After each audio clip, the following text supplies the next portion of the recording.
Yayasan Asy-Syifa Al-Khairiyah didirikan atas dasar spirit kebaikan dan kepedulian untuk umat.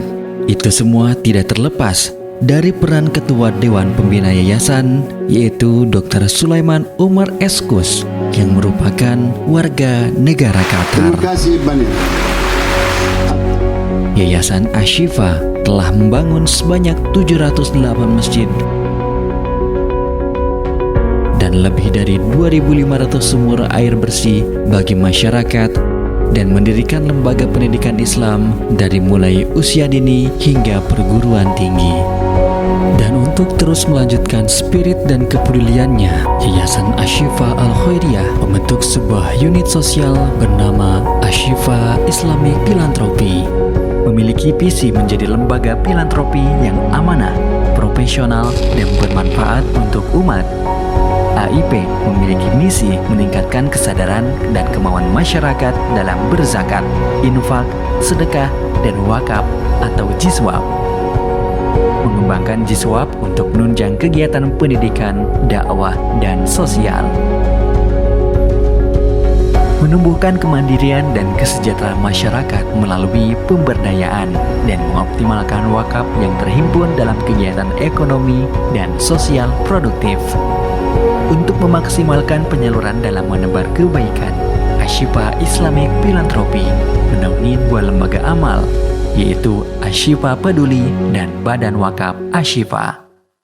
Asy-Syifa Peduli berbagi kepedulian, menebar senyuman, terus meluaskan manfaat untuk sesama. Tidak hanya dirasakan saudara muslim dalam negeri, namun juga saudara muslim di luar negeri. Hal ini terwujud melalui program-program Asy-Syifa Peduli yang selama ini berjalan. Program peduli pendidikan dengan menyalurkan beasiswa tahfiz. Saya Zakia Sosabella, santri Lembaga Tahfiz Ilmu Al-Quran Asy-Syifa Subang, Angkatan 14. Saya berasal dari Riau. Saya merupakan penerima beasiswa dari Asy-Syifa Peduli dan beasiswa pendidikan.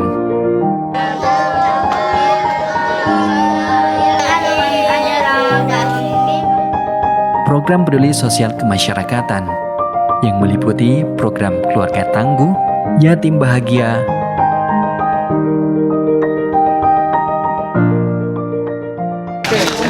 Taruh itu dulu ya. dan bersama berdaya.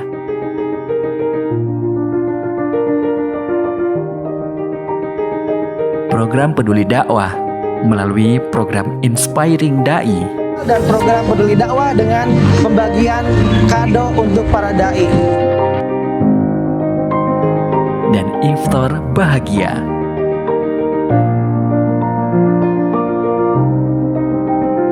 Program peduli kesehatan melalui kegiatan sehat bahagia, bantuan kesehatan,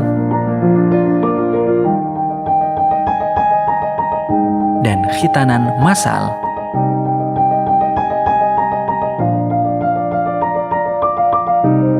Program kurban melalui penyaluran daging kurban untuk muslim di Indonesia dan muslim di negara lain.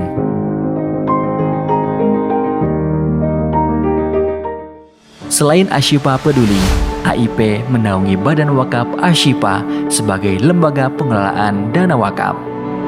Tidak terbatas hanya pada wakaf masjid atau madrasah, Badan Wakaf Asy-Syifa senantiasa menghimpun, mengelola, dan memberdayakan dana wakaf, salah satunya melalui wakaf produktif.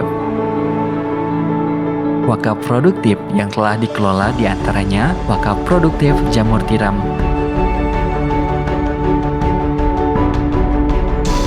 dan lahan sawah.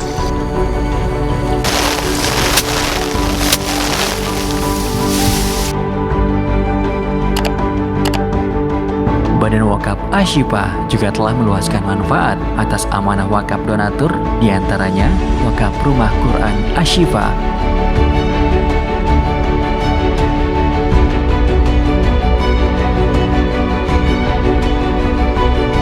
Wakaf Tanah dan Bangunan Pesantren Asy-Syifa Sagala Herang, dan Wakaf Sumur Air di Gaza, Palestina. Ayah Bunda, mari terus dukung kami menjadi lembaga yang amanah, profesional, dan bermanfaat dengan selalu berbagi bersama Ashifa Islamic Philanthropy.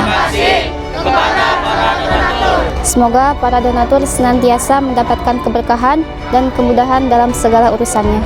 Ashifa peduli.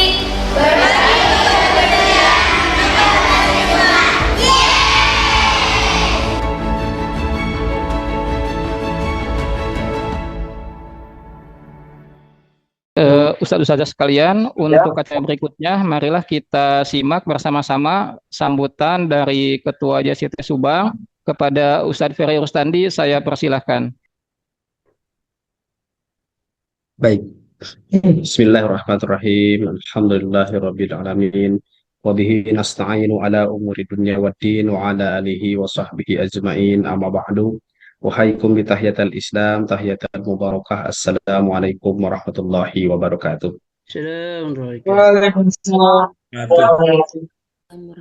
Segala dan puji syukur marilah kita panjatkan kehadirat Yang Maha Ghafur Allah Subhanahu wa taala yang telah memberikan kita nikmat iman, Islam, terlebih nikmat kesehatan sehingga kita bisa berjumpa di webinar JSIT Kabupaten Subang pada malam hari ini. Semoga Allah meridhoi kita semuanya. Salawat dan salam semoga terlimpahkan kepada baginda besar Habibana wa Nabiyana Muhammad Sallallahu Alaihi Wasallam, kepada para sahabat tabiin atau tabiin sampai kita selaku umatnya. Mudah-mudahan kita bisa menapaki sunnah-sunnahnya. Yang kami hormati Al-Mukarram Ustadz Wardiana dari TP2Ki Jawa Barat sekaligus narasumber pada malam hari ini. Sungguh berbahagia kami bisa bersilaturahmi dengan Ustadz. Mungkin perencanaan sudah lama ya, tadinya ingin offline, tapi mungkin kita coba dulu secara online. Mudah-mudahan ke depan bisa bertatap muka, Ustadz bisa silaturahmi di Kabupaten Subang tepatnya mungkin ya. Sehat Ustadz, Alhamdulillah. Alhamdulillah. Baik. Baik, Bapak Ibu sekalian dirahmati Allah Ta'ala, peserta pada malam hari ini sebenarnya bukan hanya dari Subang ya, kalau saya lihat. Mungkin mohon izin Bapak Ibu sekalian, di nama Zoom-nya itu disebutkan nama dan sekolahnya ya. Biar, oh ini dari mana ya, nama sekolah dan kota bisa ya. Katakan contohnya Ferry Rustandi, SI Asifa, Subang gitu ya. Kita ingin tahu. Karena di sini ada juga dari Depok gitu ya, luar biasa. Ini melebihi ekspektasi kami ya. Jadi mudah-mudahan berikan manfaat, keberkahan bagi acara ini. Bapak Ibu yang dirahmati Allah SWT, JSIT Subang tetap berusaha bagaimana menghadirkan pemberdayaan kurikulum SIT, yang mana mungkin kurang lebih 2-3 pekan lalu kami menyelenggarakan workshop ya lebih dalam selama 2 hari tentang standar mutu 5.0 bersama para trainer Pusdiklat JSIT Jabar.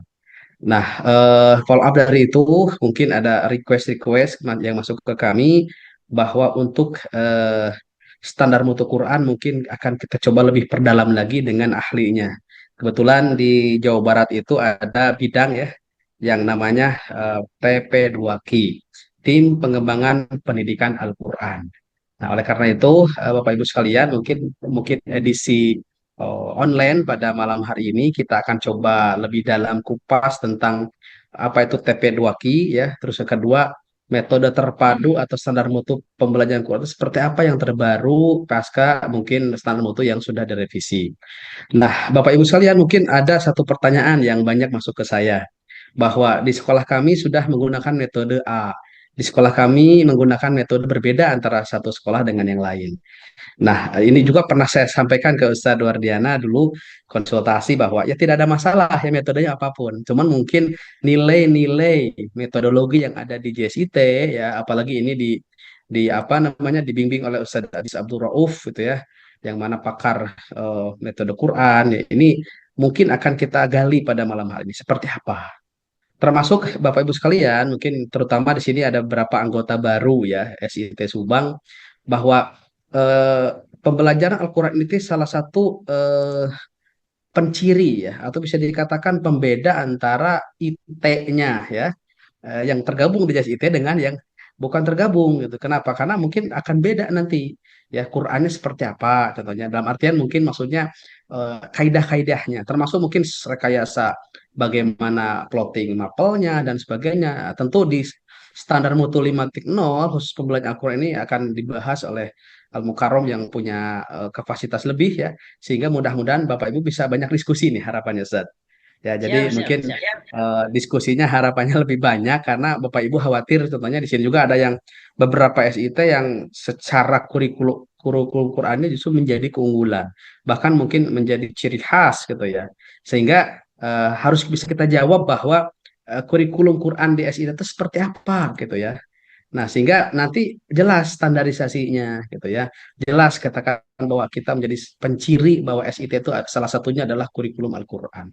Oleh karena itu Bapak Ibu sekalian, mohon mungkin bisa apa namanya disimak secara seksama ya, sehingga mungkin nanti diskusi dengan Ustadz bisa berjalan dengan baik sehingga mudah-mudahan bisa membawa oleh-oleh ketika besok dan seterusnya bisa diimplementasikan lebih baik lagi di sekolah gitu ya. Apalagi tadi ya Al-Qur'an ini menjadi penciri salah satu keunggulan kurikulum SIT.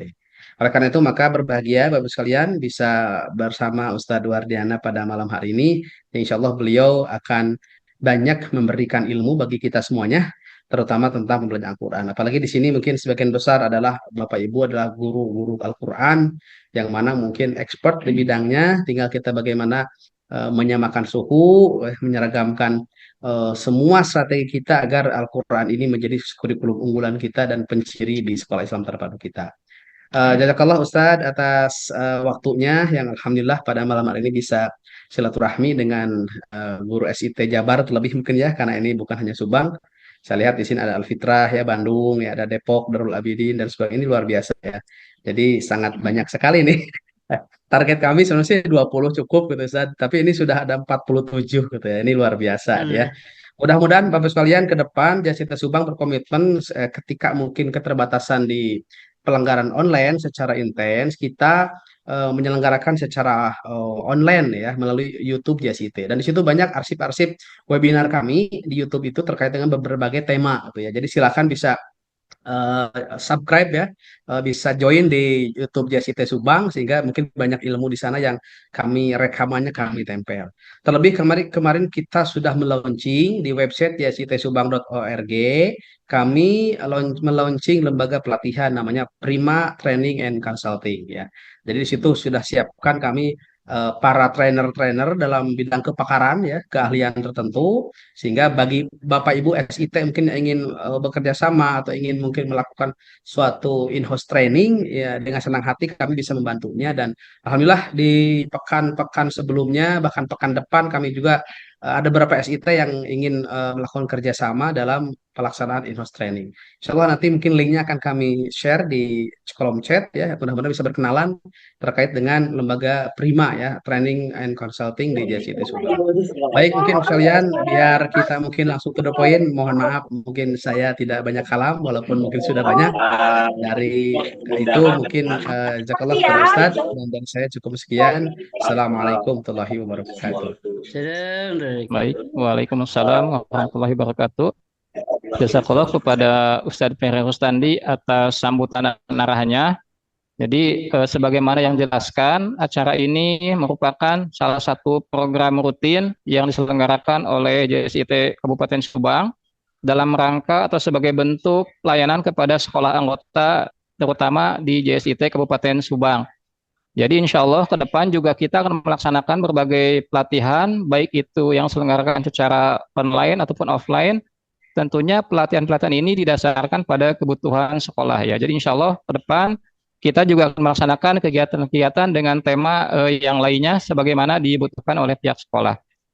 Baiklah, untuk acara berikutnya kita menginjak pada acara utama kepada Ustadz Wardiana Kusuma. Saya persilahkan.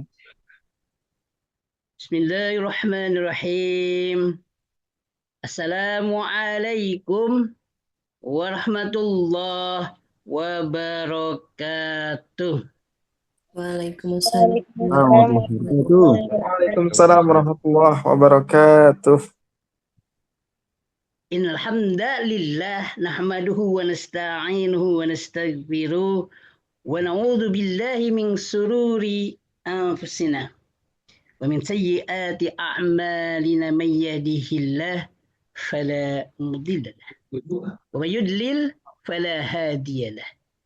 Kalau kalian أشهد أن لا إله إلا الله وحده لا شريك له وأشهد أن محمدا عبده ورسوله لا نبي بعده اللهم صل وسلم وبارك على نبينا ورسولنا وسيدنا محمد صلى الله عليه وسلم وعلى آله وصحبه ومن تبعهم بإحسان إلى يوم الدين أما بعد وقال الله تعالى في القرآن الكريم أعوذ بالله السميع العليم من الشيطان الرجيم بسم الله الرحمن الرحيم اقرأ باسم ربك الذي خلق وقال أيضا ورتل القرآن ترتيلا وقال الرسول احفظ لا يحفظك احفظ لا تجد تجاهك خيركم من تعلم القرآن وعلمه.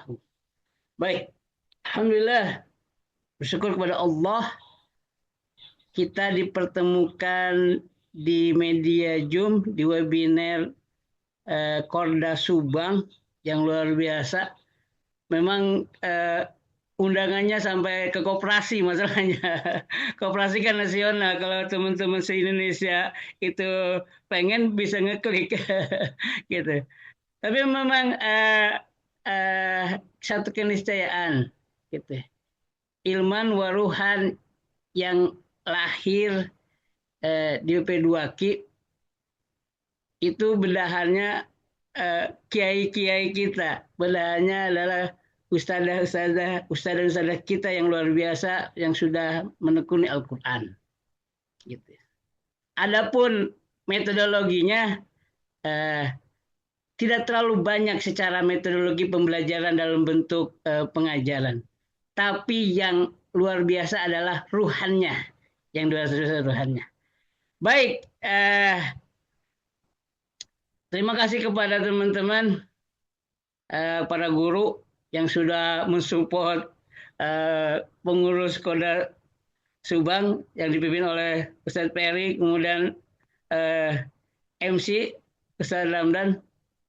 Ini adalah bahagian dari kenikmatan yang luar biasa ketika Allah menurunkan Al-Quran di Syahrul Quran, maka kita dipertemukan untuk pembinaan, untuk pengajaran, untuk pendidikan Al-Quran kepada siswa-siswa kita. Agar tidak panjang ke sana kemari, karena waktu cuma 40 menit kurang, karena sudah terpotong, izin share pesan-pesan dari pusat agar disampaikan ke seluruh guru-guru di Indonesia, karena memang tidak hanya dikhususkan untuk JST sebenarnya. Kita senantiasa mengembangkan ke seluruh sekolah. Izin share.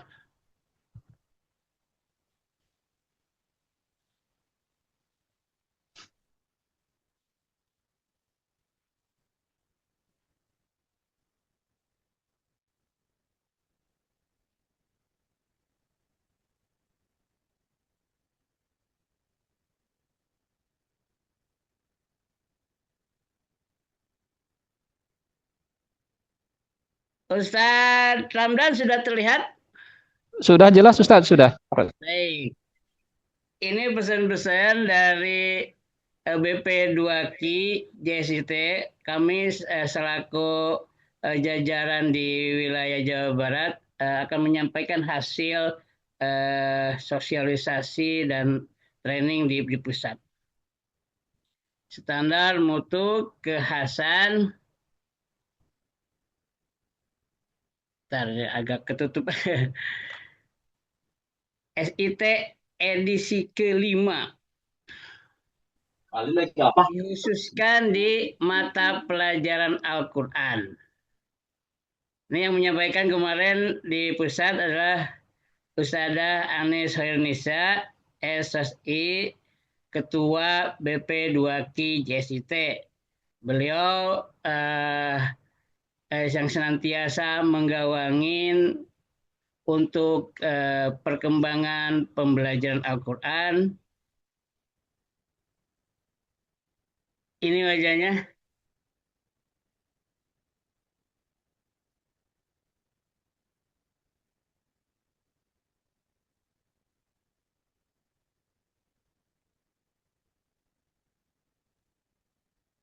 Baik. Nah, kalau tadi pimpinan pusat, ini adalah ketua wilayah Jawa Barat. Kalau di pusat badan, kalau di Jawa Barat itu ada tim. Nah, webinar spesial JST Korda Subang Selasa 11 Februari 2025.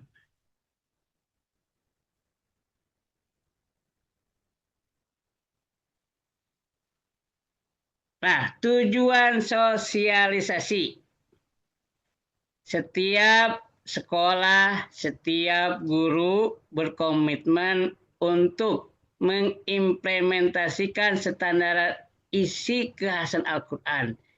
Jadi di buku standar mutu 5.0 itu selain pelajaran-pelajaran yang lain yang banyak, juga ada pelajaran Quran gitu.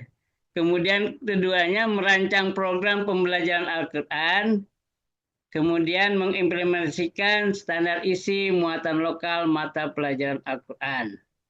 Yang ketiganya, memahami standar isi muatan lokal mata pelajaran Al-Quran, kemudian memahami konten esensial standar isi muatan lokal mata pelajaran Quran.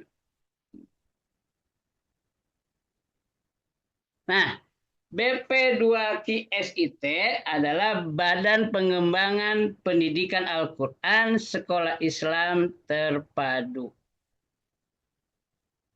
Adapun visi misinya, menjadi pusat pemberdayaan dan pengembangan pendidikan Al-Quran yang berbasis ilman, keilmuan, dan ruhan, spiritualitas Al-Quran yang berkualitas. Seluruh metodologi yang sudah digunakan dan sedang dipergunakan berbagai sekolah secara ilman sama, gitu. Yang belum adalah secara ruhannya. Maka JSIT yang mengawali, kenapa? Agar setiap guru-gurunya terjaga ruhiyahnya. Guru terjaga ruhiyahnya, maka akan menyampaikan Al-Quran yang ada ruhnya. Kemudian misinya menumbuhkan semangat ilman dan ruhan di lembaga pendidikan, terutama di SIT. Mengembangkan metode pembelajaran Al-Quran dengan kekhasan. Jadi ada menumbuhkan semangat, ada mengembangkan metode. Gitu. Kemudian mewujudkan para pendidik Al-Quran yang berkualitas berbasis ilman waruhan. Keempatnya, membangun sistem manajemen mutu pembelajaran Al-Quran yang dikelola secara profesional. Yang kelimanya, menjadi badan pengembangan pembelajaran Al-Quran yang kompeten dan profesional. Kemudian menjadi rujukan pembelajaran dan pengembangan program Al-Quran. Itu visi misi BP2Ki SIT. Nah, fokus kerja di tahun 2025 ini, sosialisasi standar mutu JSIT 5.0 mata pelajaran Al-Quran ke berbagai daerah kalau Jawa Barat. Nah, ini yang kedua setelah kemarin Korda Kabupaten Bekasi.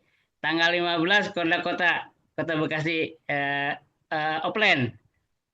Kemudian yang Korda Kabupaten juga offline. Dan kemudian mengimplementasikan standar mutu JSIT 5.0 pada metode pembelajaran Al-Quran ilman waruhan. Ini ayatnya yang sering kita dengar, dan ini juga ada di standar mutu JSIT edisi 5 halaman 65. A'udzu billahi minasy syaithanir rajim. Wal yakhshal ladzina law taraku min khalfihim dzurriyyatan di'afan khafu 'alaihim falyattaqullah wal yaqulu qawlan sadida. Nah, mudah-mudahan kita senantiasa diingatkan agar serius di dalam menata kehidupan, sehingga kita akan meninggalkan keturunan-keturunan yang luar biasa, tidak seperti yang disampaikan di surat An-Nisa ini, yaitu kita harus takut kalau keturunan kita lemah, gitu. kemudian bertakwalah kepada Allah, dan hendaklah berbicara dengan tutur kata yang benar. An-Nisa ayat 9. Nah, ayat yang lainnya masih juga ada di buku yang sudah kita pegang, yang sudah kita kemarin kaji, standar mutu. Ya ayyuhan nas qad ja'atkum mau'izatun min rabbikum wa shifaa'un lima fis sudur wa shifaa'un lima fis sudur wa hudan wa rahmatun lil mu'minin. Itu yang sering kita dengar, sering kita baca di buku Sarul Mutu juga diungkap bahwasanya Al-Quran dari Allah adalah penyembuh bagi penyakit yang ada dalam dada, petunjuk serta rahmat. Katakanlah dengan karunia Allah dan rahmatnya hendaklah itu menjadi bergembira, karena Allah dan rahmatnya itu adalah lebih baik dari apa yang dikumpulkan. Quran Surat Yunus ayat 57-58. Baik, kita lanjutkan. Kenapa dibacakan? Karena basic Quran harus kita sampaikan. Ini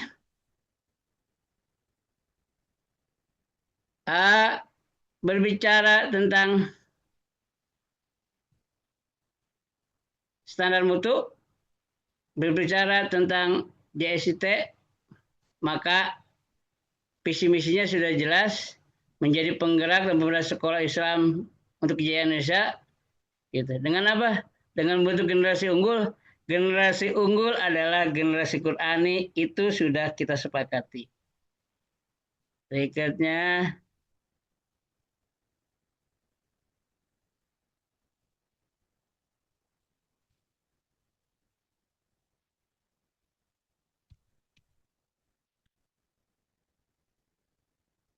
agak terkendala baru tadi kita kepencet. Prinsip ketauhidan itu ada di Standar Mutu edisi kelima halaman 16. Jadi prinsip pendidikan adalah pada hakikatnya ada mengajarkan seluruh kandungan Islam, Al-Quran dan hadis sebagai satu kesatuan ilmu Allah. Oleh karenanya seluruh kandungan kurikulum di SIT dikembangkan berdasarkan keyakinan dan pandangan yang terpadu dan bersendikan ketauhidan kepada Allah Subhanahu wa taala. Baik. Nah, ini jadi standar kompetensi lulusan itu beriman, bertakwa, kemudian inklusif, suka menolong, tumbuh kematangan, cerdas, digital. Ini umum sudah kita pelajari, sudah kita dapatkan ketika ikut sosialisasi standar mutu secara umum. Berikutnya, nah, berbicara standar kompetensi lulusan mata pelajaran Al-Quran terdapat di dimensi cerdas, kemudian bernalar kreatif dan digital. Kita percepat. Adapun standar isi mata pelajaran JSIT Al-Quran, nah, standar isinya adalah kriteria minimal yang mencakup ruang lingkup materi untuk mencapai kompetensi pada jalur, jenjang, dan jenis pendidikan tertentu mata pelajaran Al-Quran. Standar isi, muatan lokal sebagaimana muatan kekhasan sekolah Islam terpadu mengajarkan muatan intrakurikuler wajib dari pemerintah. Sekolah Islam terpadu juga mengajarkan muatan kekhasan intrakurikuler berikut, yaitu pendidikan Al-Quran dengan metode belajar ilman waruhan atau menggunakan metode lain. Nah, jadi ini basicnya, gitu ya. Pusat memang tidak mewajibkan semua harus pakai IWR, tapi menomorsatukan pendidikan Al-Quran, metode Al-Quran dengan ilman waruhan. Berikutnya baru menggunakan metode lain. Baik, kita lanjutkan. Nah, mudah-mudahan semua sekolah sudah minimal 6 JP per pekan dalam pembelajaran Al-Qurannya. Ada beberapa sekolah ada yang lebih. Nah, di sini nih ada capaian fasih, mampu membaca Al-Quran dengan benar, dengan baik dan benar sesuai dengan kaidah tajwid. Semua metode elemen fasihnya ketemu. Nah, semua metode ketika menghafalkan Al-Quran eh, dengan baik dan benar sesuai target yang telah ditentukan bisa bertemu. Kalau Iwan Waruhan menggunakan nada ataupun lagunya adalah nahwan. Bedanya di situ. Elemen fasih yang ketiganya adalah mampu memahami makna-makna surat dan ayat Al-Quran sesuai tingkatannya. Nah, ini yang belum diperhatikan oleh metode yang lain. Elemen santun. Elemen santun itu belum ada dan belum dikurikulumkan oleh metode-metode yang lain. Nah, JSIT sudah mengkurikulumkan sehingga selain fasih yang dicapai, ada elemen keduanya yaitu elemen santun, memiliki sifat taat kepada Allah, memiliki sikap memuliakan Al-Quran, memiliki adab terhadap sesama manusia dan lingkungannya. Itu yang membedakan Ilman Waruhan dengan metode yang lain. Ada elemen santun yang dikuatkan dalam pembelajarannya. Terus bagaimana aplikasinya? Nah, itu biasanya kami ketika kita di training 3 hari biasanya. Ketika teman-teman yang mau bergabung kemudian menggunakan, memang ada percepatan kadang-kadang 2 hari cukup katanya. 2 hari cukup baik. Ini tentang jenjang. Jadi penggunaan Ilman Waruhan dari mulai PAUD, cek. Ketika bicara PAUD, maka hanya mengenalkan huruf hijaiyah berharokat fathah, hafal 17 surat pendek, mengenal surat, jumlah ayat dan kandungan singkat. Itu di capaian di PAUD atau TK. Ketika bicara SD, pasti membaca Al-Quran minimal hatam 3 kali, hafal 2 juz, memahami arti surat, membaca terjemahan juz 30. Adapun capaian di SMP, pasti membaca Al-Quran, hafal 3 juz, hatam 6 kali, membaca terjemahan juz 30, 29, 28, menyimak tafsir juz 30.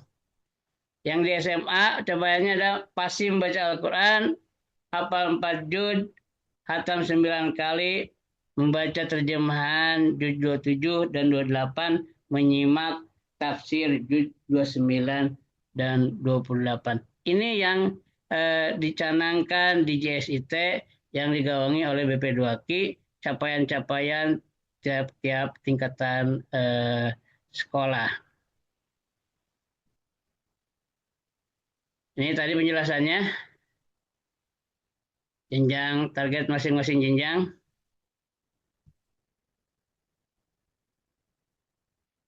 Ini sama. Jadi ketika bicara TK, ya TK belajar mengulang baca. Ketika bicara SD, berlatih terbiasa mengulang tilawah, menghafal Al-Quran. Bicara SMP, sudah terbiasa. Belajar, berlatih, terbiasa. Kemudian bicara SMA, menjadi teladan, terbiasa tilawah. Jadi tingkatan-tingkatan ini ketika berjenjang akan mudah pencapaiannya. Nah, ketika tidak berjenjang, asalnya misalkan dari SD biasa ke SMP IT ataupun SMP biasa ke SMA IT, itu yang biasa terjadi agak kesulitan untuk mencapai. Tapi tetap diupayakan agar ketika sudah menjadi SMA atau menjadi teladan, agar ketika SMP sudah terbiasa, ketika SD adalah berlatih, ketika PAUD adalah belajar. Baik, baru 21 menit. Kita percepat.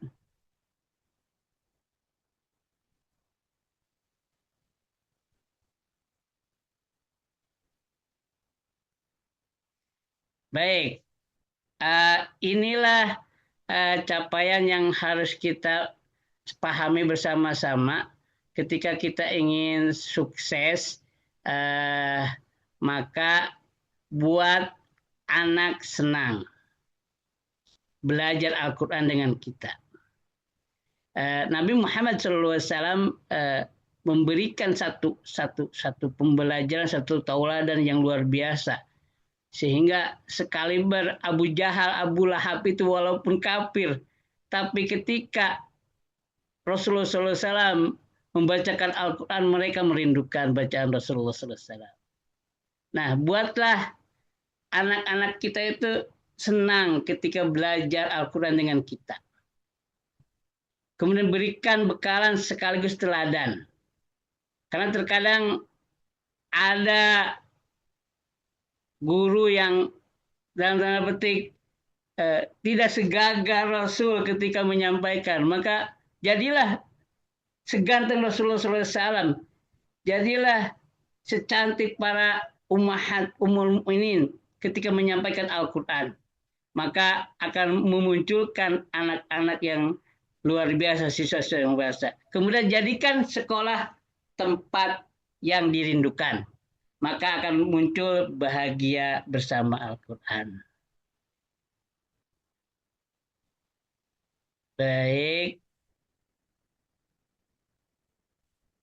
Ini yang kita proseskan ketika menggunakan metode belajar ilmu waruhan, maka standar isi, standar proses, standar penilaian, standar pendidik itu tidak hanya fasih tapi juga santun. Gitu. Ini yang membedakannya. Nah, mengapa harus metode belajar Al-Quran ilman waruhan? Karena metode IWR ini dibuat, dikelola, dikembangkan oleh para praktisi pendidikan dan pengajaran Al-Quran yang berada di bawah naungan Badan Otonom dalam organisasi JSIT, yaitu Badan Pengembangan Pembelajaran Al-Quran. Kalau Ustaz Arif sampaikan, ini IWR itu anak kandung, gitu. Jadi kalau orang memilih pasti memilih anak kandung, itu candaan beliau. Disusun sesuai dengan standar mutu JSIT, gitu. Yaitu capaiannya adalah fasih dan santun. Gitu. Kemudian yang ketiganya, selain mengajarkan membaca Al-Quran, juga mengajarkan adab-adab atau sikap memuliakan Al-Quran dan akhlakul karimah terhadap sesama dan lingkungannya. Kemudian yang keempatnya, mengintegrasikan antara ilmu membaca Al-Quran dan penguatan ruhiyah dari pembinaan Al-Quran itu sendiri. Maka di ilmu waruhan itu hampir setiap hari ada pembekalan Al-Quran, tafsir Al-Quran, kisah tentang para sahabat Al-Quran yang diselenggarakan oleh BP2Ki.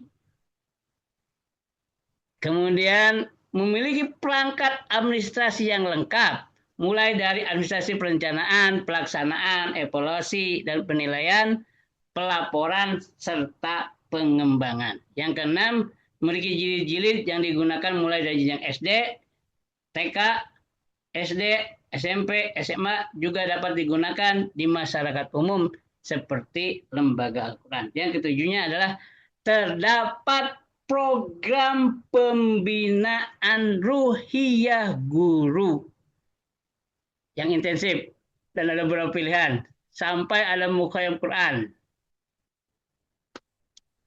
Ini prosesnya. Ini mah bagian nantilah untuk dipraktekkan ketika offline ataupun ketika masuk ke metodologi. Ini sebagai itu saja penyampaian saja. Jadi ada ada 5 menit pembukaan, diawalkan dengan tadi capaian santun. Jadi kita diawalkan adab itu taat kepada Allah, sikap menghargai, memiliki sikap baik itu diawalkan gitu. Sebelum yang lainnya, sebelum iman yang lainnya. Ini bisa nanti dilihat di PPT yang akan dibagikan oleh Korda Subang. Kita kejar dulu, udah waktunya tinggal berapa menit lagi. Ini standar prosesnya. Ini sama akan berhubungan dengan metodologi yang di Ilman Waruhan. Sekedar tahu saja.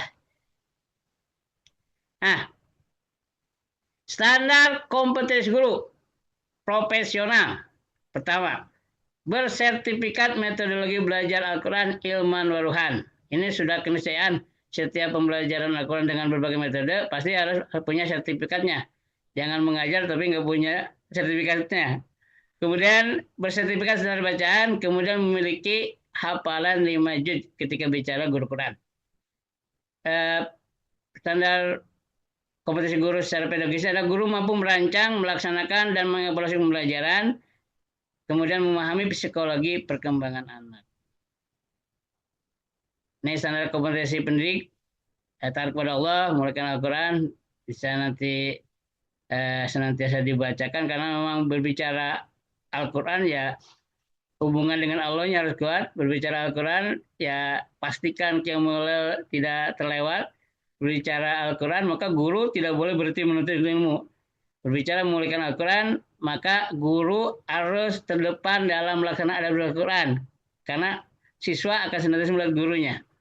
Ketika memiliki adab terhadap sesama manusia dan lingkungan sekitarnya, menjadi teladan akhlaknya terhadap teman guru, terhadap peserta didik, dan orang tua. Ini 3 kunci sukses Ilman Waruhan.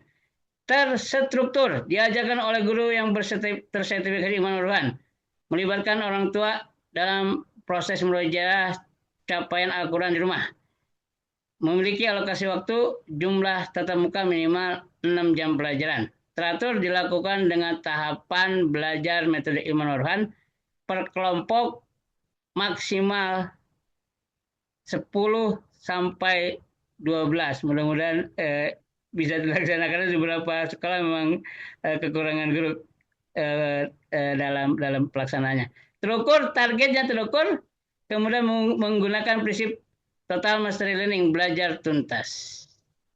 Baik, ini strategi pencapaian, ada pendampingan dan solusi. Ini sudah hampir sama.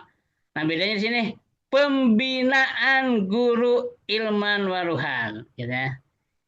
Ada pelatihan metode baca Quran Ilman Waruhan, standarisasi bacaan Al-Quran, kemudian program hafalan Quran. Jadi selain siswa, guru pun ada program hafalan Qurannya, ada kelas hafal mulajamah Al-Qurannya. Kemudian ada program kuliah terpadu dan kuliah riayah. Guru dikuliahkan. Sementara ini memang kuliahnya ada kuliah online sehingga seluruh Indonesia bisa disatukan. Kemudian ada kajian dan seminar berkala. Kemudian Mukhoyam Al-Quran. Jadi 1 tahun sekali dikumpulkan seluruh Indonesia berkumpul untuk bertemu dan diadakan Mukhoyam Quran. PP2Q dan TP2Q wilayah yang bekerjasama dalam pelaksanaannya. Itu strategi pencapaian dan pencapaian tujuan Ilman Waruhan. Baik. Jajak kumulauan kasiron, Wardana Kusuma, Ketua TP2Q Jawa Barat. Assalamualaikum warahmatullahi wabarakatuh. Kembalikan ke MC. Ya. Baik, jazakallah kepada Ustadz Dardiana atas pemaparannya. Tadi sangat menarik sekali ya terkait metode pembelajaran Al-Quran ini. Dan mudah-mudahan kita semua yang ada di sini bisa menimba ilmu dari beliau. Dan mungkin ini bukan pertemuan satu-satunya. Kita berharap nanti ke depan juga ada pertemuan-pertemuan lanjutan, baik itu yang diselenggarakan secara online ataupun secara offline. Baiklah, itu tadi sebagai pengantar dari narasumber. Berikutnya kita buka sesi tanya jawab kepada Ustadz atau Ustazah yang ingin mengajukan pertanyaan. Saya persilahkan 3 penanya terlebih dahulu. Barangkali dari mana ya? Ketika bertanya mohon disebutkan nama dan asal sekolahnya. Baik, dipersilahkan.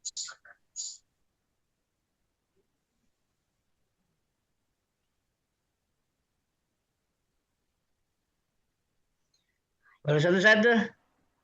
Ustaz Arpa mah. Iya, baik, silakan Ustadz.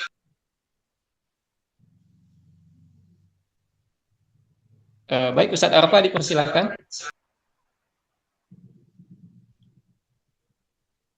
Baik, Assalamualaikum warahmatullahi wabarakatuh. Ustazah. Waalaikumsalam warahmatullahi Ya. Perkenalkan, nama saya Putri Arpaulina. Saya mengabdi di SMA IT Alfitian School Medan. Wah, luar biasa Medan. Orang Subang didatangnya orang Medan. Ya. Kemana lanjut, Saudara Pak? Iya,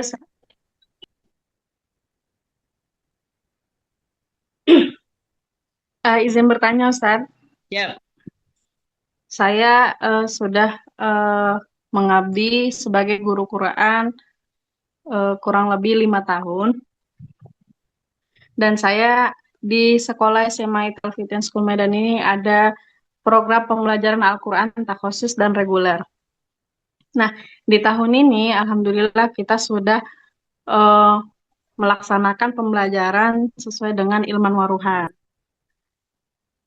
Tapi saya dapat masalah di mana kendalanya ketika kita belajar itu, kalau yang takhusus itu ada 24 JP, Ustadz, di mana sekarang pembelajaran siswa itu tidak lagi ada pemilihan jurusan IPA IPS, tetapi mempelajari semua jurusan. Jadi anak-anak mata pelajarannya semakin banyak. Nah, sebelumnya kita arahkan itu anak-anak menghafal itu di rumah. Jadi di sekolah itu tinggal setor. Dengan sekarang kita menjalankan ilman waruhan, sebelum setoran membaca terjemahan dulu. Tetapi kendalanya anak-anak tidak lagi bisa menyiapkan hafalan di rumah. Dan ada yang memang siswa, dia memang belum bisa menghafal tingkat SMA yang peraturan sekolah itu setorannya itu sekali setor 1 halaman. Ketika kita sudah diskusi sama siswa, yang adanya efek dari siswa ini tidak ada. Tidak ada mau melakukan menghafal di rumah. Jadi kendalanya setiap hari pembelajaran Al-Quran, dia selalu tidak mencapai targetnya. Jadi saya merasa interaksi saya sama dia itu kurang. Jadi kayak semakin kita itu mengingatkan dia targetnya. Jadi saya rasa ruhnya itu kurang, Ustaz. Jadi saya meminta solusi ini, Ustaz. Syukran, Ustaz. Assalamualaikum warahmatullahi wabarakatuh. Assalamualaikum warahmatullahi wabarakatuh. Baik, Ustadz, langsung dijawab saja sepertinya, Ustadz. Khawatirnya nanti terlewat. Ya. Targetan dari JSIT itu berjenjang. Ketika siswa itu tidak berjenjang, maka setiap guru wajib dekat dengan anak. Adapun capaian-capaian yang ditetapkan memang kembali kepada kemampuan anak. Fokuskan agar anak tadi bahagia, anak senang, siswa senang. Apatah lagi ketika berbicara SMA yang memang luar biasa. Anak sendiri di SMK Fitrahaniah dengan berbagai kondisi siswa, memang ada lulusan-lulusan pesantren yang masuk ke Fitrahaniah, sehingga modalnya cukup banyak untuk mengikuti pembelajaran Quran. Tapi lebih banyak lagi dari SMP umum yang basicnya baca juga masih dari terbata-bata. Jadi faktor fasih dan santun itu berawal dari guru. Kemudian targetan itu kalaulah yang normal misalkan tadi seperti capaian satu halaman gitu. Di pesantren saja gitu. Anak pribadi ketika sudah mencapai beberapa juz, kalau yang anak perempuan lulus selesai. Kalau anak yang laki-laki berat. Sehingga kembalikan lagi kepada gurunya seberapa dekat dengan siswa sehingga mengetahui kemampuan siswa tersebut dan ada memang target-target khusus buat siswa-siswa tertentu. Tidak memaksakan sama. Gitu. Tapi untuk penyampaian umumnya harus sama semuanya. Gitu. Tapi ketika pencapaian hafalannya, ketika yang lain bisa, maka kebijakan guru itu harus kuat. Intinya jangan sampai anak menjadi horor dengan Quran, menjadi stres dengan Al-Quran. Itulah yang dimunculkan oleh Ilman Waruhan. Sisi gurunya dulu nih, ruh gurunya dulu. Gurunya nyampe enggak? Kalau guru sudah nyampe, maka Allah akan membimbingnya. Untuk apa? Untuk menstimulus walaupun seayat 2 ayat.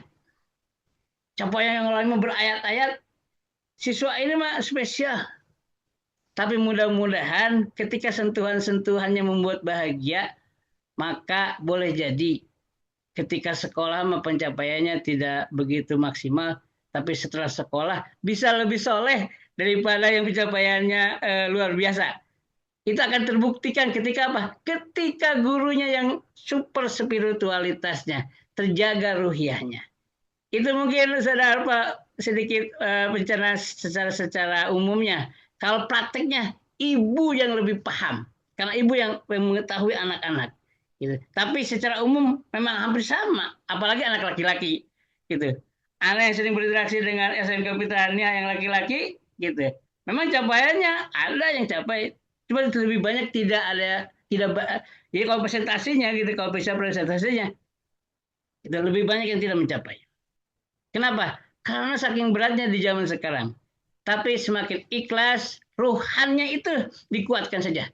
Itu mungkin sedikit dari aneh pribadi yang pengalaman di beberapa tempat, terutama berkenaan dengan teman-teman di SMK yang memang luar biasa, zaman yang luar biasa. Bismillah. Baik, itu mungkin Ramdan.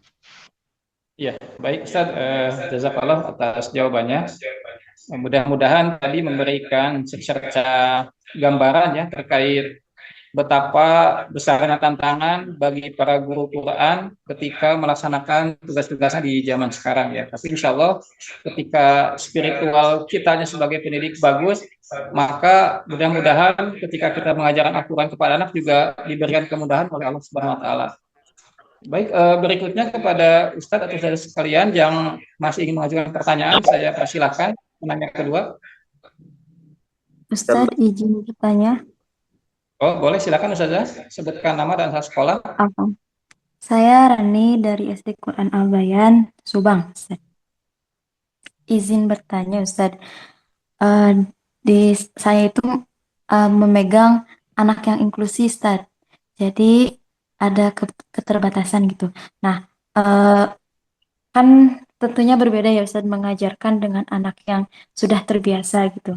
Nah, tapi ini tuh Ustadz, jadi anak inklusi ini tidak didukung oleh orang tuanya untuk tidak secara langsung gitu dibantu orang tuanya belajar Al-Quran karena di sini tuh orang tuanya juga belum terbiasa Ustadz dengan pembelajaran Al-Quran ini. Nah, orang tuanya itu menuntut ke akademiknya Ustadz, seperti itu.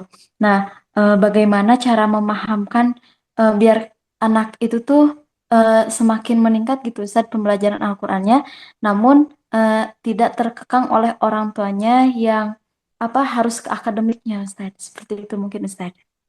Baik. Inilah dilemanya. Jadi suksesnya sebuah pendidikan atau pangannya ketiga kan, gitu. Orang tua, kemudian sekolah, kemudian masyarakat.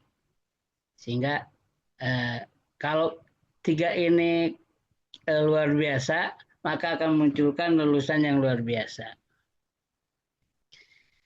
Nah, kendalanya ketika anaknya inklusi spesial, bagi guru itu adalah ladang amal. Adapun orang tua yang tadi tidak begitu kuat menopang untuk Al-Quran, hanya masalah administrasi atau pendidikan yang lain, memang kunci guru mah jadi berdoa agar apa? Agar siswa dimudahkan, orang tua ikhlas. Al-Quran akan merubah siswa, akan merubah orang tua. Boleh jadi kekekahan orang tua suatu saat akan berubah ketika apa? Gurunya senantiasa memberikan pembelajaran Al-Quran yang ikhlas, kemudian anak yang tadi siswa inklusi tadi mempraktekkan apa yang disampaikan oleh gurunya. Gitu. Dia merekam semua kebaikan dan ruhnya guru, kemudian hidayah Allah terbuka, boleh jadi suatu saat orang tua akan totalitas mendukung anaknya, terutama ketika hubungannya dengan Al-Quran. Maka kenapa ilman waruhan itu tidak hanya keilmanan saja. Berarti kalau hanya ilman saja bersama dengan pelajaran yang lainnya. Gitu. Tapi ketika gurunya sambil mengajarkan ruhnya dia dengan wudunya teratur, wudunya istiqomah, senyum terus ketika melihat ibundanya, karena diajarin dengan Al-Quran untuk senantiasa punya ketenangan, senyum yang lebar, gitu. Maka sisi ruhan inilah yang akan merubah seorang ibu ketika melihat anaknya, ternyata dengan Al-Quran itu anak jadi luar biasa, anak jadi disiplin, anak nempatin sepatu pada tempatnya. Kenapa? Asal ataupun bekas ataupun hasil didikan ilman waruhannya, Al-Quran dengan ruhnya. Bahwasanya Allah melihat ketika orang tuanya marah-marah, dia hanya tersenyum kemudian mijit-mijit ibunya. Bunda, kenapa? Karena gurunya juga sama, ketika anak ngamuk, dia senyum kemudian megang-megang anaknya agar siswa itu jadi paham dan menepuk-nepuk pundaknya ataupun kedekatan seorang guru kepada siswa. Boleh jadi itulah bahagian yang akan meneteskan orang tua ketika orang tua kekuh. Pokoknya pelajaran ini, Al-Quran mah nomor sekian, misalkan. Gitu.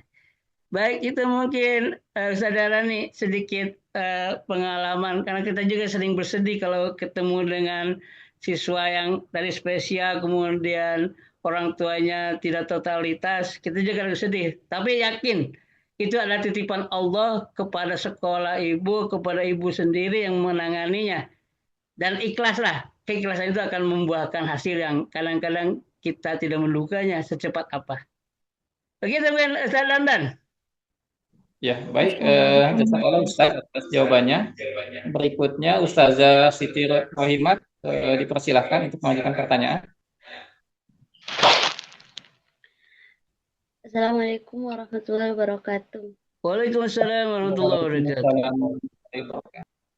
Afwan Ustaz, nama saya Siti Rohimah Rambe. Saya dari sekolah SD Bina Insani Sialogo, Tapanuli Selatan. Oh, Tapanuli masuk. Tahu. Ini webinar nasional ini.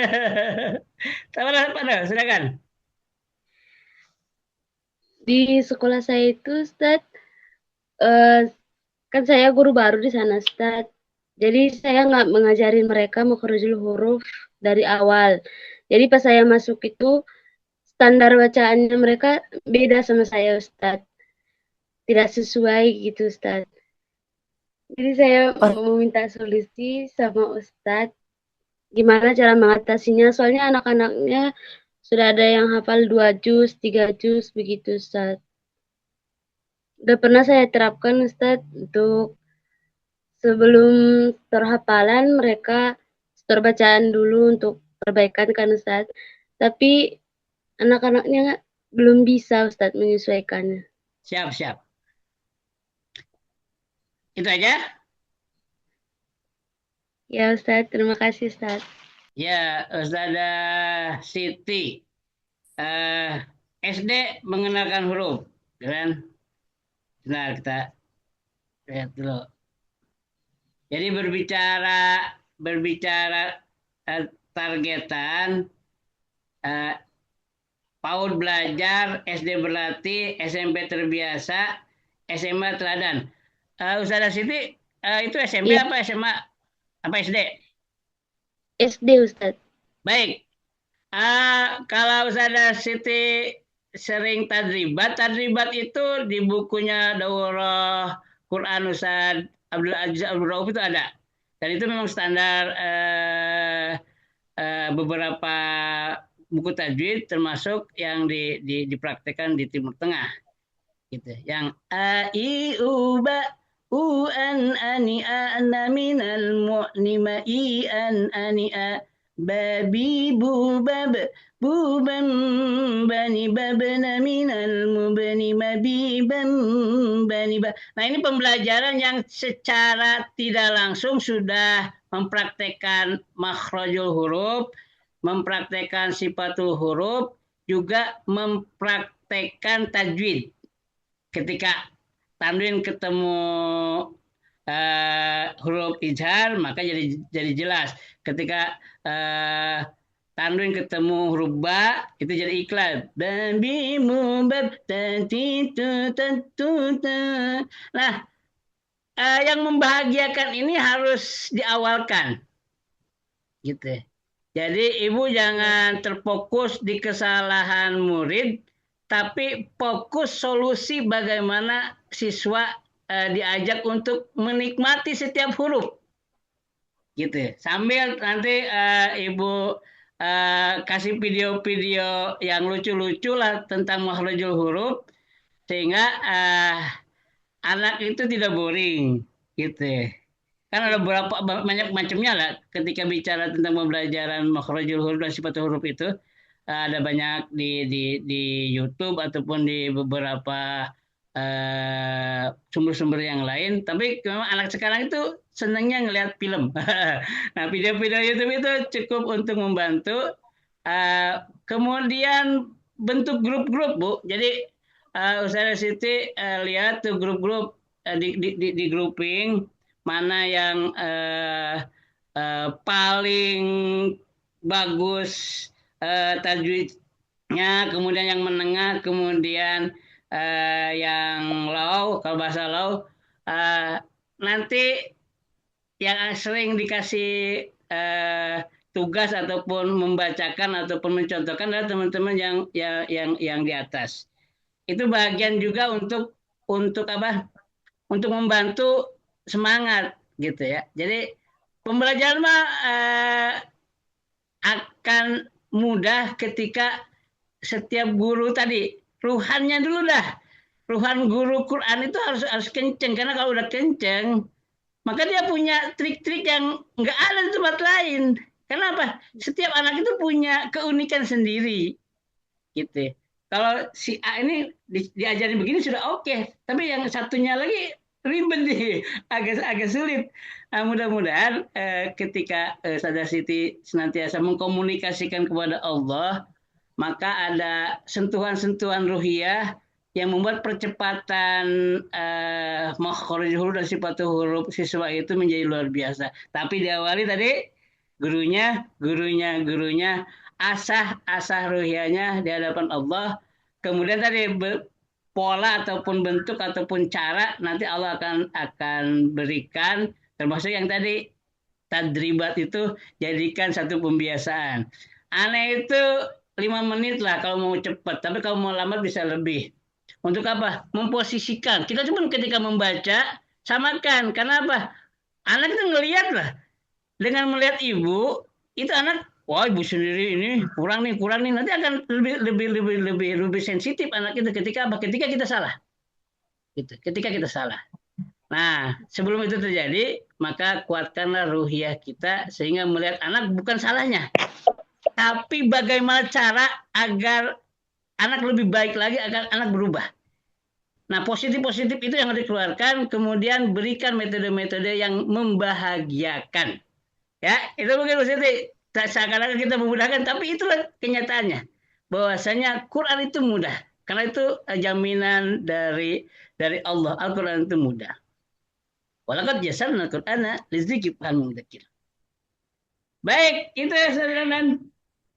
Ya, baik, jazakallah Ustaz. Sebelum kita lanjut ke penanya berikutnya, ada beberapa informasi yang perlu saya sampaikan.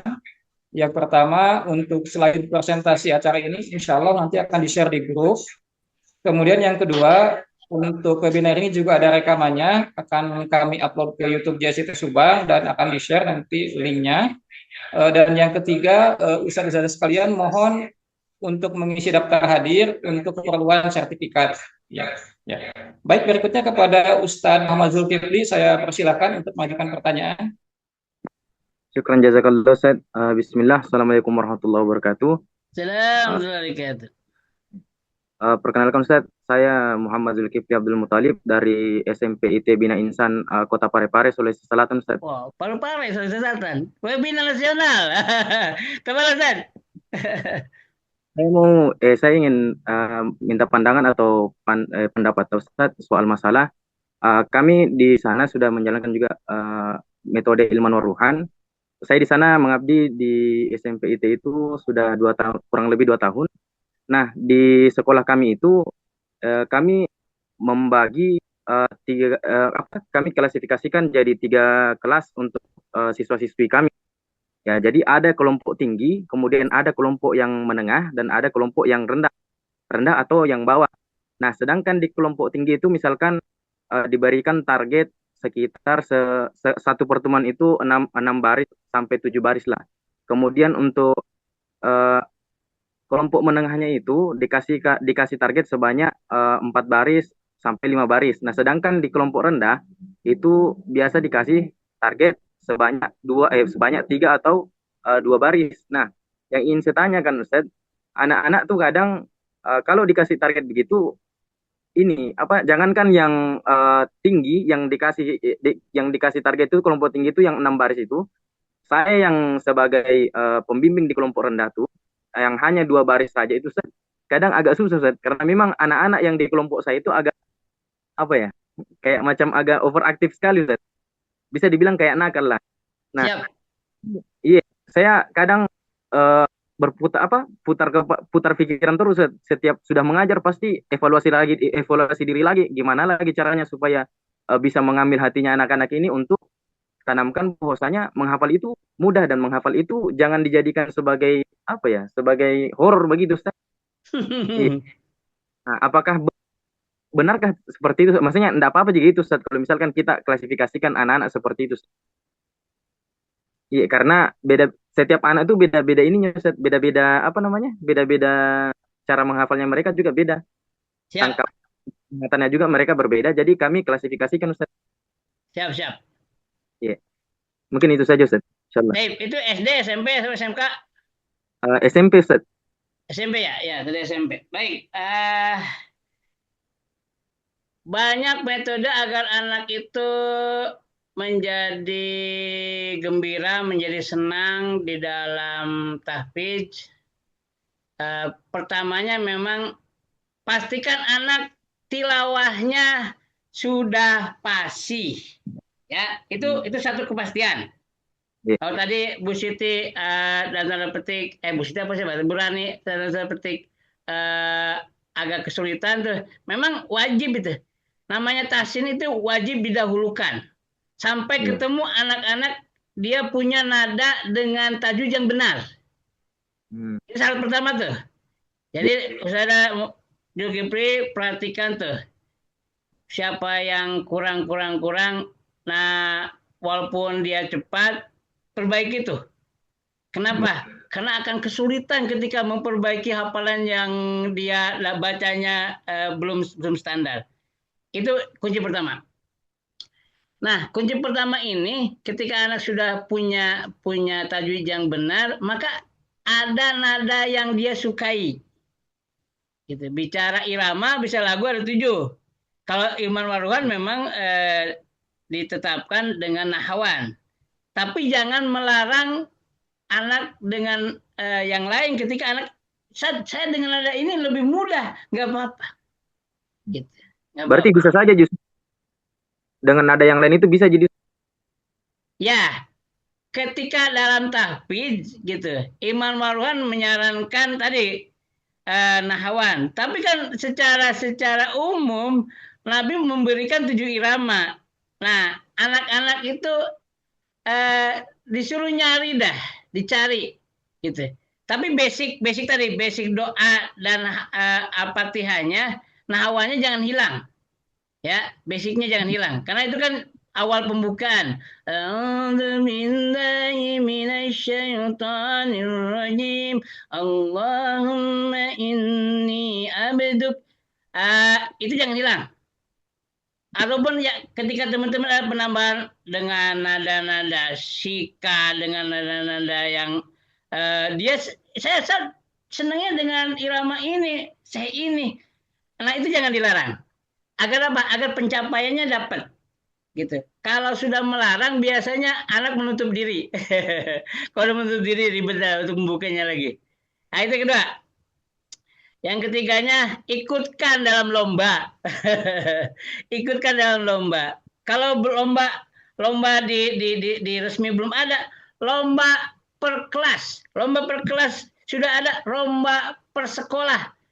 Lomba ini memang memberikan energi yang luar biasa kepada siswa untuk mencapai targetnya. Gitu. Nah, mudah-mudahan beberapa trik-trik ini bisa dikit-dikit dipraktekkan. Sebenarnya banyak. Sebenarnya banyak cara itu. Tadi semakin Ustaz Zulkifli sering ketemu Allah, Qiyamul Lail, maka nanti kling-kling, oh anak ini mah senangnya ini, kling, terbuka dengan sendirinya. Dan itulah yang terjadi di zaman Nabi. Nabi itu penyentuhannya person. Secara gambaran umum tetap dilaksanakan oleh Nabi, tapi sentuhan-sentuhan personnya itu kuat bagi Nabi. Sehingga setiap orang itu disangkakan saya penting di hadapan Nabi. Nah, ketika Ustaz Jul punya sentuhan-sentuhan ke anak, Ustaz Jul akan menjadi orang yang dicintai oleh siswa-siswanya. Mungkin itu sedikit dari Ane. Syukran. Apaan? Ya, baik, jazakallah Ustaz atas jawabannya. Baik, barangkali ada lagi yang ditanyakan oleh Ustaz atau Jas sekalian. Dipersilakan. Silakan sebutkan nama dan juga nama sekolah asal. Ustaz Ferry, sampai jam berapa kita? Masalahnya nasional ini. Oh iya, betul. Kita ada waktu sekitar 15 menit lagi, Ustaz. Siap. Silakan Ustaz Salma. Baik, terima kasih Ustaz. Bismillahirrahmanirrahim. Assalamualaikum warahmatullahi wabarakatuh. Izin bertanya Ustaz. Perkenalkan saya Salma Salvani dari Subang, Jawa Barat.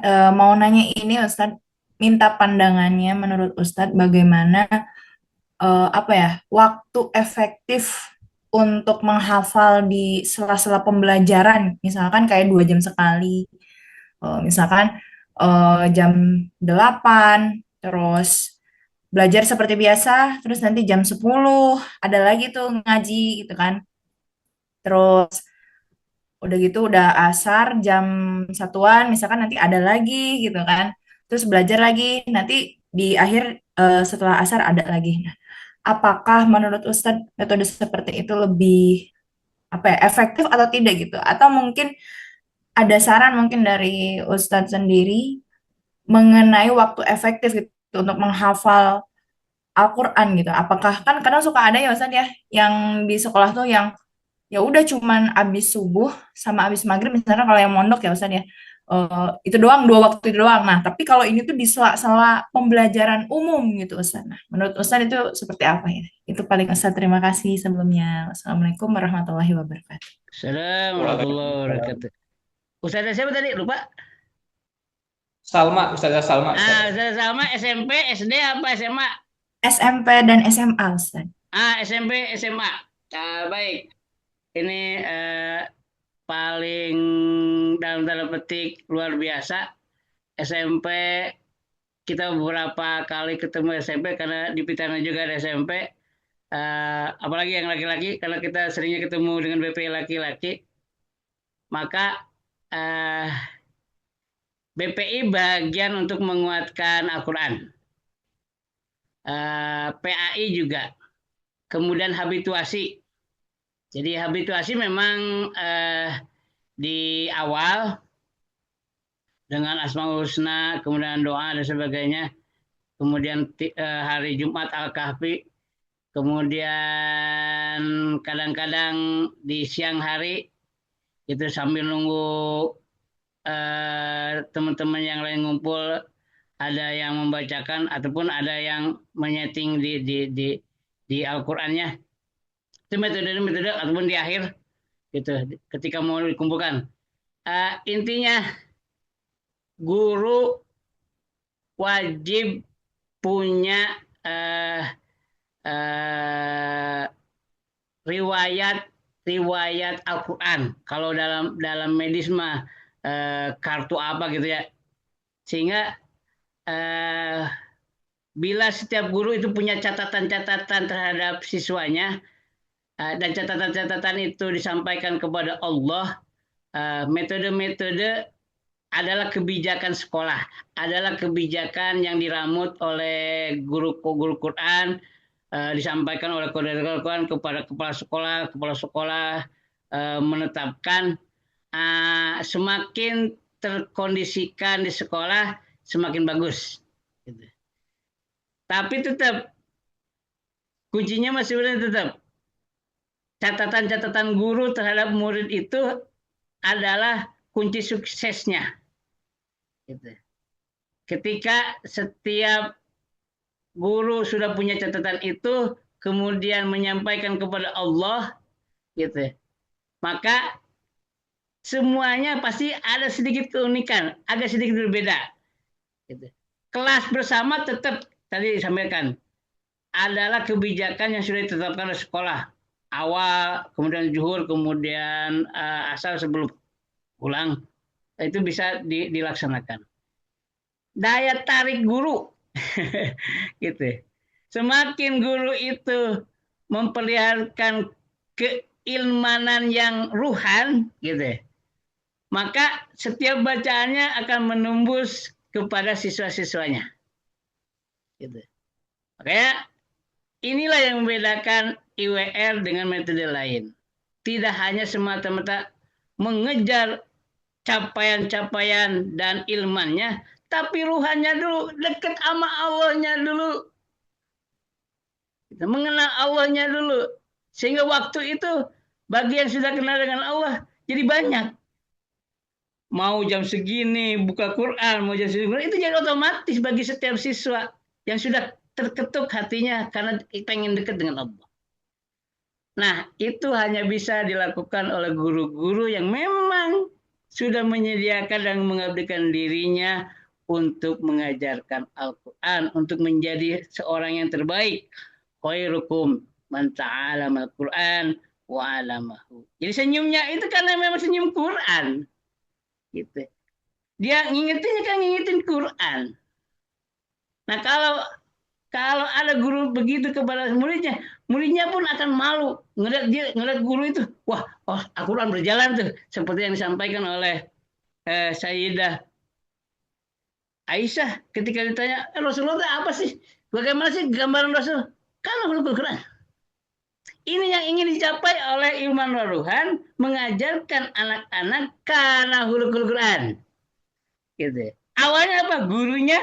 Gurunya ikhlas, gurunya senantiasa berbahagia ketemu dengan siswa dengan berbagai kesulitan, dengan berbagai kesibukan, dengan berbagai kerumitan di keluarganya, tapi ketika ketemu dengan anak, senyumnya senyum Quran. Mungkin itu ya, secara umum anak tidak bisa secara plek-plek-plek, karena memang harus tahu dulu kondisi di lapangannya. Tapi intinya semuanya kembalikan kepada Allah. Kita hanya berusaha, kita mohon agar dimudahkan oleh Allah. Begitu Ustaz Dandan. Baik, Ya, terima kasih. baik. Terima kasih Ustaz atas jawabannya. Berikutnya untuk satu penanya terakhir, silakan saya berikan kesempatan. Silakan Ustaz atau Ustazah untuk yang ingin bertanya. Saya ingin bertanya, Ustaz. Silakan Ustaz. Assalamualaikum warahmatullahi wabarakatuh. Waalaikumsalam warahmatullahi wabarakatuh. Teman kita di Depok ini. Gimana kabarnya, Ustaz? Alhamdulillah sehat semuanya, Ustaz ya. Ya, baik. Mudah-mudahan sehat. Ya, saya Trimanto dari SMP IT Darul Abidin Depok, Ustaz. Siap. Ingin bertanya, ya saya tertarik banget nih tentang paparan dari Ustadz ya, terkait dengan ruhnya, Ustadz ya.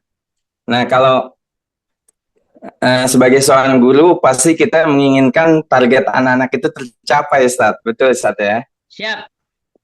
Nah, tadi itu dibahas tentang ruh-ruh agar bisa dekat dengan anak. Nah, yang ingin saya mau tanyakan, Ustadz, kebetulan juga kita baru akan memulai nih di metode Ilman Waruhan ini.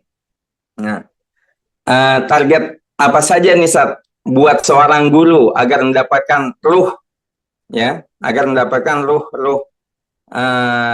yang bisa menjadi bekalan kita dalam mengajarkan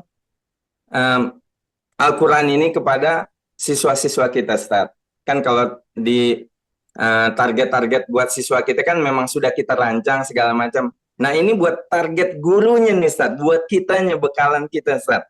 Kira-kira di metode Ilman Waruhan ini apa saja yang harus ada gitu dalam target buat seorang pengajar atau seorang guru Quran. Mungkin itu saja, Ustadz, dari Anda. Assalamualaikum warahmatullahi wabarakatuh. Assalamualaikum warahmatullahi wabarakatuh. Ustaz Trimanto atau Trismanto? Trimanto, Ustaz. Ya, Ustaz Tri. Suaranya sudah kayak mirip Ustaz Abdul Muiz. Baik, secara profesional Ilman Waruhan memang mewajibkan setiap gurunya bersertifikat. Nah, itu nanti ditasi oleh Ustaz Abdul Aziz bersama timnya. Kemudian ada kelas untuk tasi bacaan.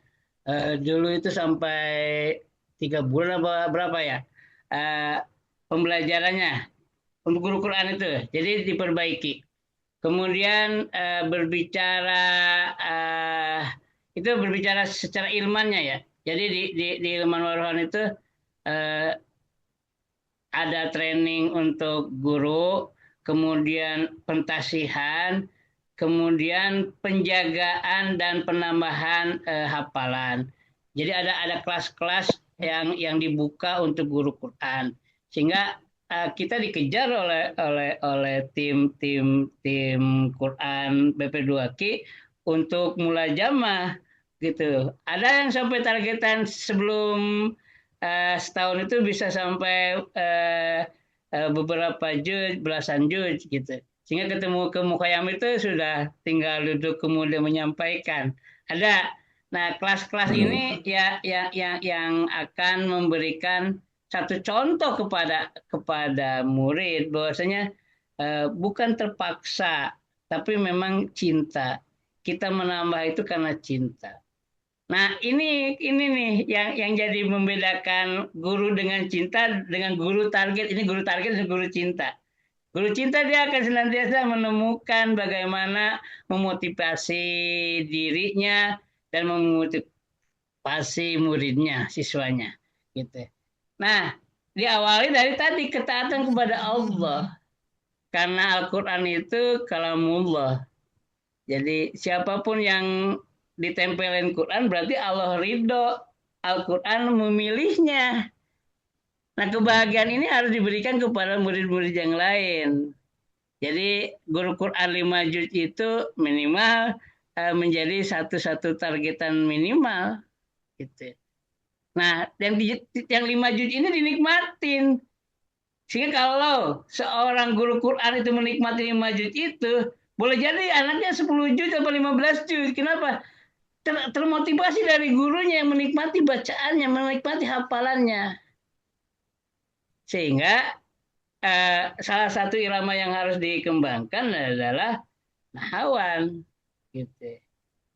Kemudian tadi setiap hafalan guru sampaikan dalam fatahajat bihi nafilatal, dalam tahajudnya. Kalau sudah diasah di situ, guru membacakan, murid langsung teng. Wah, cepat. Gurunya cepat, muridnya cepat. Kenapa? Karena chargerannya kenceng, gurunya chargernya kenceng kepada Allah, maka ketika ngasih kepada siswanya kenceng juga. Nah, mudah-mudahan kita dipilih menjadi para hamalatul Quran, ahlullah, antum Amin. ya, gitu. Maka murid itu nggak usah antum banyak ngomong juga. Wah, ada Quran yang berjalan, langsung teng. Ketika antum membacakan gitu Al-Quran misalkan Syahrul Ramadan alladzi, ayo ikutin, unzila fihil Qur'an hudan, itu dia langsung teng. Kenapa? Karena cinta yang mengalir, karena chargeran antum yang kuat gitu. Variasi-variasi itu akan muncul di lapangan dengan sendirinya gitu. Tidak melanggar syar'i tapi akan memberikan kedekatan kepada setiap murid yang antum dekati, yang antum sapa, yang antum tatap gitu. Inilah itu mungkin sedikit ya, Satriman. Baik, Ustaz. Jazakallah khair. Masya Allah. Mantap. Ya, baik, jazakallah Ustaz atas jawabannya dan juga atas penjelasannya yang begitu rinci, Ustaz ya. Jadi bagi Ustadz, Ustazah yang mau konsultasi lebih lanjut dengan Ustaz Nurdiana, insya Allah nomor kontaknya akan kita share di grup. Jadi Ustadz dan Ustazah bisa langsung berkomunikasi dengan beliau terkait permasalahan pembelajaran Al-Quran atau ketika ingin mengikuti pelatihan lanjutan. Insya Allah nanti informasi terkait pelatihan lanjutan akan kita share juga di grup. Baik, mungkin Ustadz, jazakumullah atas kehadirannya malam ini. Barangkali ada pesan penutup yang ingin disampaikan, dipersilakan Ustadz.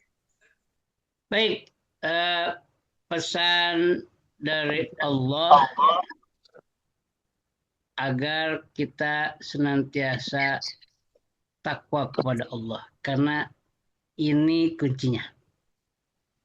Pesan dari Rasulullah agar kita menjadi orang yang terbaik. Khairukum man ta'allama al-Qur'an wa 'allamahu. Dan bersyukurlah kita ketika dimudahkan oleh Allah untuk berlama-lama dengan Al-Quran, untuk berlama-lama di masjid, untuk berlama-lama ketika qiyamul lail dengan tilawahnya.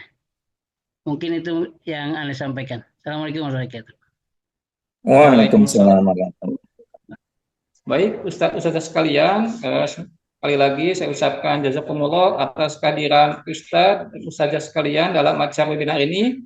Mudah-mudahan apa yang kita laksanakan pada malam hari ini menjadi bagian dari ikhtiar kita dalam rangka memberikan pembelajaran Al-Quran yang terbaik buat anak-anak kita, sekaligus menjadi wasilah bagi kita untuk senantiasa lebih dekat kepada Allah Subhanahu wa Ta'ala.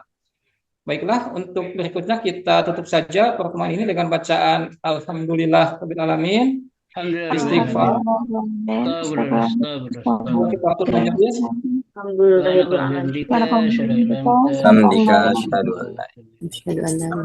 Assalamualaikum warahmatullahi wabarakatuh. Waalaikumsalam warahmatullahi wabarakatuh. Jazakumullah khair Ustaz. Syukron Ustaz. Syukron Ustaz.